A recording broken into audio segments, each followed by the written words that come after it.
Imagine working 60 hours a week and still having nothing to show for it. Haggai 1:6 describes this perfectly. You earn wages, only to put them in a purse with holes in it. A purse with holes. Money comes in, money leaks out. You don't need a bigger paycheck. You need to fix the holes. Here are 5 hidden habits that are draining your finances, and most Christians never see them coming. Let me ask you something real.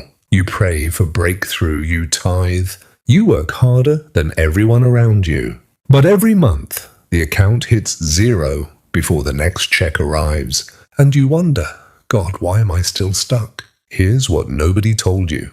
The blessing is flowing in, but broken habits are letting it flow right back out. This isn't about earning more. It's about keeping what God already gave you. Matthew 25:23 says God rewards faithful stewards. Not just faithful earners, stewards. People who manage what's in their hands. So let's find the holes. Most of us have this backwards. We make the purchase. Then we ask God to cover the bill.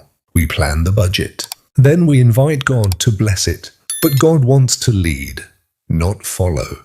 In Haggai's time, the Israelites were working non-stop. Planting, harvesting, trading. But their crops kept failing. Their wages kept disappearing.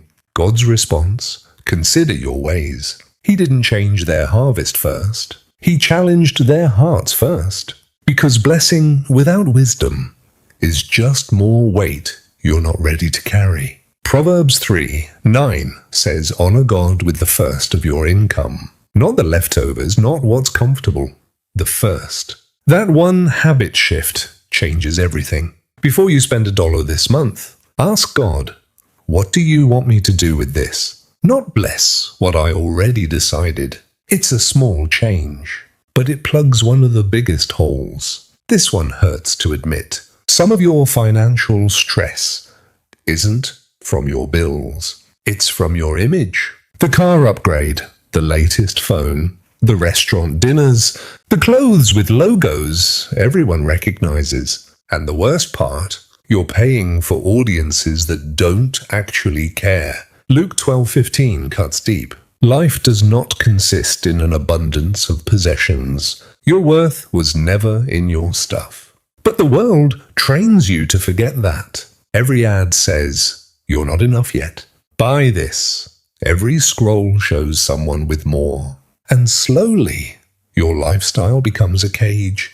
Here's the freedom. When you stop performing for people, your spending drops instantly. Not because you're disciplined, because you're finally free. Nobody goes broke in one day. They go broke one decision at a time. The coffee, the app subscription you forgot. The it's just $15 mindset. The takeout because you're too tired to cook.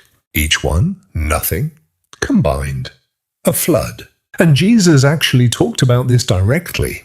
Luke 16:10. Whoever can be trusted with very little can also be trusted with much. God is watching what you do with small amounts. Not to punish you, but to prepare you. Because if a $50 blessing disappears through careless habits, a $5,000 blessing will disappear even faster. The size of the gift doesn't fix the leak. It makes the leak more obvious. Track every dollar for 30 days. Not forever, just 30 days. You'll find holes you didn't know existed. This trap catches everyone.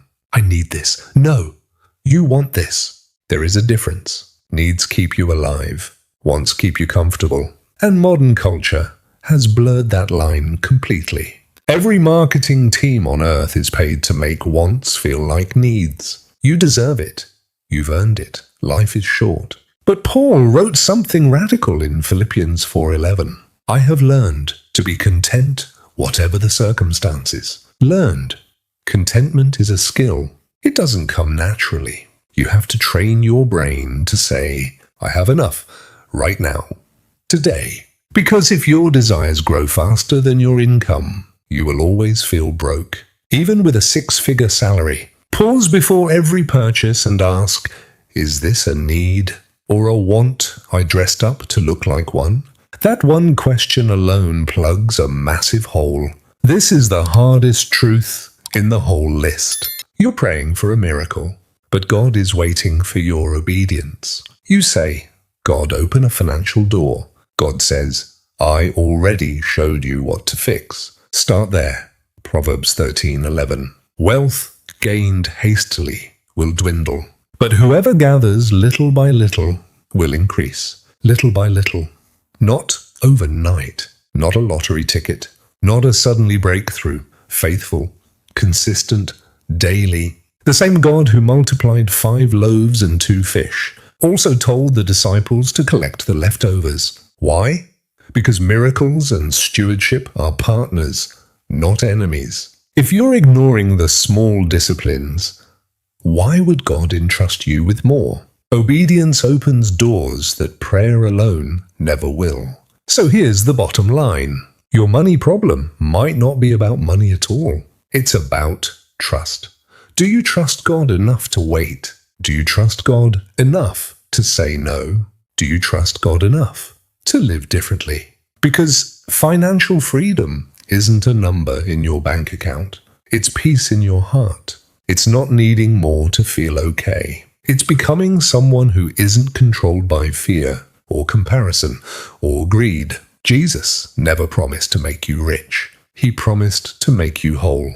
And when your heart changes, your habits change. When your habits change, your future changes. So don't just pray, God, give me more. Ask Him, what are you trying to teach me with what I already have? Because maybe He's not delaying the blessing. Maybe He's preparing the vessel. Remember Haggai, the purse with holes. Today, God wants to repair the holes, the habits, the mindset, the small daily choices, so that what enters your hands can finally stay. If this opened your eyes, type stewardship in the comments. Because financial breakthrough doesn't start with more money. It starts with becoming a person God can trust with more.